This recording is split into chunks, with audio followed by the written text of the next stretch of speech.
Hello friends, welcome to my channel Your English Classroom. Today we are going to learn a new advanced structure. So let's begin. এখনও সময় আছে শুধরে যাও, এখনও সময় আছে ফর্মটা ফিল আপ করে দাও। এই ধরনের বাক্যগুলো আমরা দৈনন্দিন জীবনে প্রায় ব্যবহার করি। এই ধরনের বাক্যগুলো ইংরেজিতে কীভাবে ট্রান্সলেট করব আসো দেখে নিই। রুলটা খুবই সোজা। প্রথমে দেয়ার ইজ স্টিল টাইম, যার অর্থ হচ্ছে এখনও সময় আছে। তারপরে সেন্টেন্স, যে সেন্টেন্সটা আমরা বলতে চাইছি। এই সেন্টেন্সগুলো কিন্তু বেশিরভাগ ক্ষেত্রেই হবে ইম্পারেটিভ সেন্টেন্স। এই ইম্পারেটিভ সেন্টেন্স কি নিয়ে আমি আগের দিনকে আলোচনা করেছি। ইম্পারেটিভ সেন্টেন্স হচ্ছে সেই সেন্টেন্সগুলো যে সেন্টেন্সগুলোর সাহায্যে আমরা আদেশ, নির্দেশ, নিষেধ, প্রার্থনা এগুলো বোঝাই। এবং এই সেন্টেন্সগুলোর বিশেষত্ব হচ্ছে এর কিন্তু কোনো সাবজেক্ট থাকে না, বা সাবজেক্ট উচ্চ থাকে বা ইনভিজিবল থাকে। যেমন ধরো close the door, sit down, এগুলো। এবার কয়েকটা উদাহরণ দেখে নিই। এখনও সময় আছে ফর্মটা ফিল আপ করে দাও। There is still time, fill up the form.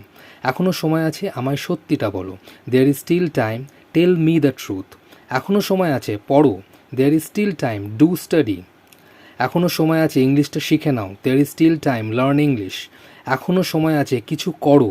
There is still time, do something. এখনও সময় আছে শুধরে যাও। There is still time, mend your wedge. Mend your wedge কিন্তু অর্থ হচ্ছে শুধরে যাওয়া।